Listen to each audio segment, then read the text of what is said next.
Gujarat versus Punjab ನಡುವಿನ ಪಂದ್ಯದಲ್ಲಿ ಪಂಜಾಬ್ ತಂಡ ಗೆದ್ದಿದೆ. ಆದರೆ ಗುಜರಾತ್ ನಾಯಕ ಶುಭ್ಮನ್ ಗಿಲ್ ಗೆಲ್ಲೋ ಮ್ಯಾಚ್ನ ತಮ್ಮದೇ ನಿರ್ಧಾರಗಳಿಂದ ಸೋಲಿಸಿದ್ದಾರೆ. ಅನುಭವಿ ಬೌಲರ್ಗಳು ಇದ್ರೂ ಕೂಡ ಬಳಸಿಕೊಳ್ಳದೆ ತಮ್ಮ ಕ್ಯಾಪ್ಟನ್ಸಿಯ ವೀಕ್ನೆಸ್ ಕೂಡ ರಿವೀಲ್ ಮಾಡಿದ್ದಾರೆ. ಅಷ್ಟಕ್ಕೂ ಗಿಲ್ ಮಾಡಿದಂಥ ಮಿಸ್ಟೇಕ್ಸ್ ಏನು, ಕೈ ಜಾರ್ತಾ ಇದ್ದಂಥ ಪಂದ್ಯ ಮತ್ತೆ ಪಂಜಾಬ್ ಕಡೆಗೆ ವಾಲಿದೆ ಹೇಗೆ ಅನ್ನೋ ಬಗ್ಗೆ ಈ ವಿಡಿಯೋದಲ್ಲಿ ಹೇಳ್ತೇನೆ. ನಾನು ಶಾಂತ. ನೀವು ಸುದ್ದಿಯಾನದ ಸಬ್ಸ್ಕ್ರೈಬರ್ ಆಗೋದಕ್ಕೆ ಮರಿಬೇಡಿ. ಐಪಿಎಲ್ನ 19ನೇ ಆವೃತ್ತಿಯ 4ನೇ ಪಂದ್ಯದಲ್ಲೂ ಕೂಡ ಚೇಸಿಂಗ್ ಮಾಡಿದಂತಹ ತಂಡವೇ ಗೆದ್ದು ಬೀಗಿದೆ. ಮೊದಲ 3 ಪಂದ್ಯಗಳಲ್ಲಿ ಚೇಸಿಂಗ್ ಟೀಮ್ ಡಾಮಿನೇಷನ್ ಮಾಡಿ ಗೆದ್ದಿತ್ತು. ಆದರೆ 4ನೇ ಪಂದ್ಯದಲ್ಲಿ ಡಿಫೆನ್ಸ್ ಮಾಡಿಕೊಳ್ಳೋ ಚಾನ್ಸ್ ಇದ್ರೂ ಕೂಡ ಗುಜರಾತ್ ನಾಯಕ ಬಳಸಿಕೊಳ್ಳಿಲ್ಲ. ಮೊದಲಿಗೆ ಪಂದ್ಯದ ಹೈಲೈಟ್ಸ್ ಅನ್ನ ನೋಡೋಣ. ಮೊದಲಿಗೆ ಟಾಸ್ ಗೆದ್ದಂತಹ ಪಂಜಾಬ್ ನಾಯಕ Shreyas Iyer as usual first bowling ಅನ್ನ ಚೂಸ್ ಮಾಡಿಕೊಳ್ತಾರೆ. ಇತ್ತ ಬ್ಯಾಟಿಂಗ್ ಅನ್ನು ಆರಂಭ ಮಾಡಿದಂತಹ ಗುಜರಾತ್ ಪರ ಸಾಯಿ ಸುದರ್ಶನ್ ಹಾಗೆ ಶುಭ್ಮನ್ ಗಿಲ್ ಇನ್ನಿಂಗ್ಸ್ ಅನ್ನ ಆರಂಭ ಮಾಡ್ತಾರೆ. ಆದರೆ ಗಿಲ್ 39 ರನ್ ಗಳಿಸಿದ್ದು ಬಿಟ್ರೆ ಉಳಿದ ಯಾವ ಬ್ಯಾಟರ್ಸ್ ಕೂಡ ಬಿಗ್ ಇನ್ನಿಂಗ್ಸ್ ಬರಲಿಲ್ಲ. ಗುಜರಾತ್ ಟೈಟನ್ಸ್ ತಂಡ 20 ಓವರ್ಗಳಲ್ಲಿ 6 ವಿಕೆಟ್ ಅನ್ನ ಕಳ್ಕೊಂಡು 162 ರನ್ಗಳನ್ನ ಮಾತ್ರ ಕಲೆ ಹಾಕಿತ್ತು. 163 ರನ್ಗಳ ಟಾರ್ಗೆಟ್ ಅನ್ನ ನೋಡಿದಾಗ ಈಸಿ ಅನಿಸಿದ್ರು ಕೂಡ ಪಂಜಾಬ್ ತಂಡಕ್ಕೂ ಕೂಡ ಒಳ್ಳೆ ಓಪನಿಂಗ್ ಸಿಕ್ಕಿರಲಿಲ್ಲ. ಆದರೆ ಕೂಪರ್ ಕೊನೋಲಿ ಮತ್ತು ಶ್ರೇಯಸ್ ಅಯ್ಯರ್ ಜೊತೆಯಾದ ಮೇಲೆ ಪಂಜಾಬ್ ಒನ್ ಸೈಡೆಡ್ ಆಗಿ ಗೆಲ್ಲೋ ಥರ ಕಾಣಿಸ್ತಾ ಇತ್ತು. ಆದರೆ ಮಿಡ್ಲಲ್ಲಿ ತುಂಬಾನೇ ಸ್ಟ್ರಗಲ್ ಪಟ್ಟು ಸೋಲೋ ಆತಂಕ ಕೂಡ ಶುರುವಾಗಿತ್ತು. ಆದರೆ ಅಂತಿಮವಾಗಿ ಕೂಪರ್ ಕೊನೋಲಿ ಕ್ರೀಸ್ ಕಚ್ಚಿ ನಿಲ್ತಾರೆ. 44 ಎಸೆತಗಳಲ್ಲಿ 5 ಭರ್ಜರಿ 6 ಹಾಗೆ 5 4ಗಳೊಂದಿಗೆ ಕೊನೆ ಮೂಮೆಂಟ್ನವರೆಗೂ ಇದ್ದು ಕೂಡ ಅಜೇಯವಾಗಿ 77 ರನ್ಗಳನ್ನ ಕಲೆ ಹಾಕ್ತಾರೆ. ಕೊನೋಲಿ ಅವರ ಅದ್ಭುತ ಇನ್ನಿಂಗ್ಸ್ನಿಂದಾಗಿ 19.1 ಓವರ್ಗಳಲ್ಲಿ ಗುರಿ ತಲುಪಿ 3 ವಿಕೆಟ್ಗಳ ರೋಚಕ ಗೆಲುವನ್ನ ಸಾಧಿಸಿತ್ತು.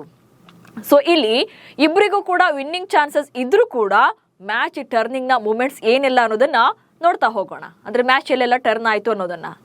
ಮೊದಲಿಗೆ ಟಾಸ್ ಸೋತ್ರು ಕೂಡ ಗುಜರಾತ್ ಬ್ಯಾಟರ್ಗಳು 40ರ ಒಳಗೆ ಔಟ್ ಆಗ್ತಾರೆ. ಇಲ್ಲಿ ಫಸ್ಟ್ ಬ್ಯಾಟಿಂಗ್ ಅನ್ನು ಆರಂಭ ಮಾಡಿದಂತ ಗುಜರಾತ್ ಪರ ಯಾವ ಬ್ಯಾಟರ್ ಕಡೆಯಿಂದಲೂ ಕೂಡ ಬಿಗ್ ಇನ್ನಿಂಗ್ಸ್ ಬರಲಿಲ್ಲ. ಎಲ್ಲರೂ ಕೂಡ 40ರ ಒಳಗೇನೆ ಔಟ್ ಆದ್ರು. ಅದರಲ್ಲೂ ಶುಭ್ಮನ್ ಗಿಲ್ 39 ರನ್ ಗಳಿಸಿದ್ದೆ ಹೈಯೆಸ್ಟ್ ಇಂಡಿವಿಜುವಲ್ ಸ್ಕೋರ್ ಆಯಿತು. 162 ರನ್ಗಳನ್ನ ಡಿಫೆನ್ಸ್ ಮಾಡಿಕೊಳ್ಳೋ ಚಾನ್ಸ್ ಇದ್ರೂ ಕೂಡ ಮಿಸ್ಟೇಕ್ ಅನ್ನ ಮಾಡಿದ್ರು.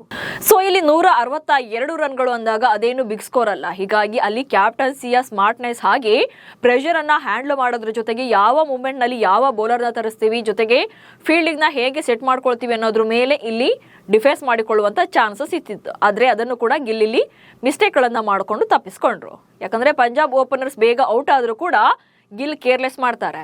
ಪಂಜಾಬ್ ಓಪನರ್ ಗಳನ್ನ ಬೇಗನೆ ಔಟ್ ಮಾಡುವಲ್ಲಿ ಗುಜರಾತ್ ತಂಡ ಸಕ್ಸಸ್ ಆಗಿತ್ತು. ಆದ್ರೆ ಆನಂತರದಲ್ಲಿ ಅದನ್ನ ಮೊಮೆಂಟಮ್ನ ಶಿಫ್ಟ್ ಅನ್ನ ಮಾಡೋಕೆ ತಪ್ಪಿಸ್ಕೊಳ್ತಾರೆ.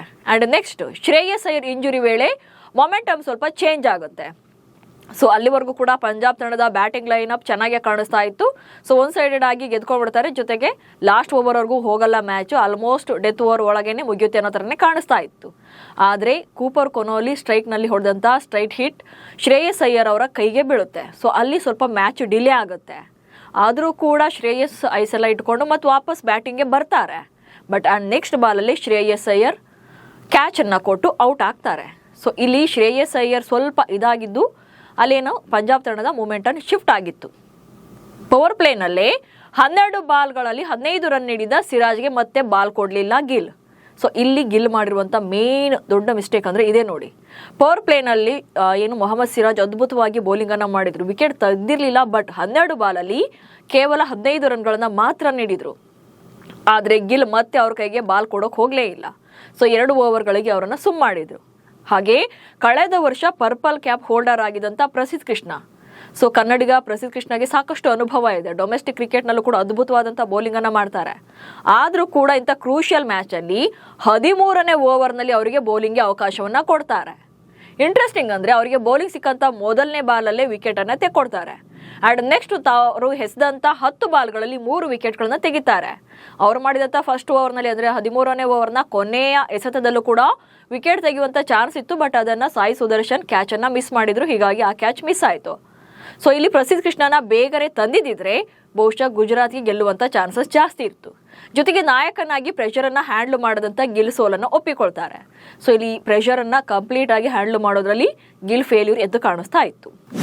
ಸೊ ಹೀಗೆ ಕಂಪ್ಲೀಟ್ ಗಿಲ್ ಮಾಡಿದಂತಹ ತಪ್ಪುಗಳೇ ಗುಜರಾತ್ ಸೋಲಿಗೆ ಕಾರಣ ಆಯಿತು. ಹೀಗಿದ್ರೂ ಕೊನೆಯಲ್ಲಿ ಪಂದ್ಯ ಸೋತ ಮೇಲೆ ಮಳೆ ಬಂದಿದ್ದಕ್ಕೆ ಮ್ಯಾಚ್ ಸೋತ್ವಿ ಅಂತ ಗಿಲ್ ತಮ್ಮನ್ನ ತಾವು ಸಮರ್ಥನೆ ಮಾಡಿಕೊಂಡ್ರು.